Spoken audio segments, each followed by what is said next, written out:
හිටපු ජනාධිපති ගෝඨාභය රාජපක්ෂ සතු කතරගම පිහිටි නිවසක් වාරිමාර්ග දෙපාර්තමේන්තුවට පැවරූ බව ඊයේ පුවතක් පැතිර ගියා. ඒ සම්බන්ධව හිටපු ජනාධිපතිවරයා අද විශේෂ සටහනක් තබා තිබුණා. උපුටා ගැනීම. කතරගම මැණික්ගඟ අසබඩ අන් අයෙකු විසින් ඉදිකර ඇති ගොඩනැගිල්ලක් මාහට අයත් යැයි වර්ධවා සඳහන් කරනු ලබන පුවතක් කලින් කල ජනමාධ්‍යයේ පළවෙනු නිරීක්ෂණය වී තිබේ.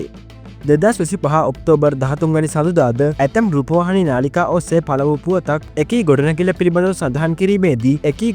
පිළිබඳව සඳහන් කිරීමේදී මාගේ නමද නැවතත් සඳහන් කර තිබේ. එකී ගොඩනැගිල්ලේ අයිතිය පිළිබඳව පසුගිය වකවානුවේ CID පරීක්ෂණයක් පැවැත්වුණි. එම පරීක්ෂණයට අදාළව මමද ප්‍රකාශයක් ලබා දුන්නෙමි. ඒ පිළිබඳව මගෙන් විමසීමට හේතුව වී ඇත්තේ එම ගොඩනැගිල්ලට විදුලි සම්බන්ධතාවය ලබා ගැනීම සඳහා ජී රාජපක්ෂ යන අයෙකුගේ නමින් ඉදිරිපත් කර තිබූ අයදුම්පතක් පමණි. එම අයදුම්පතේ හරියාකාර අත්සනක්ද යොදා නොතිබුණි. අත්සන තිබිය යුතු තැන වූයේ අපැහැදිලි කුරුටු ගෑමකි. මෙම වැරදි පුවත විටින් විට මතුවන හේයිද්ද සැමගේ දැනගැනීම පිණිසද කතරගම මැණික්ගඟ අසබඩ එකී ගොඩනැගිල්ල මාහට අයත් දේපලක් නොවන බව තරයේ ප්‍රකාශ කරමි. කතරගම ප්‍රදේශයේ කිසිදු ගොඩනැගිල්ලක් ඉදිකිරීමට හෝ පවත්වාගෙන යාමට හෝ මාහට කිසිදාක කිසිදු හේතුවක් හෝ උවමනාවක් හෝ තිබී නැති බවද කිව යුතුය. උපුටා ගැනීම අවසන්.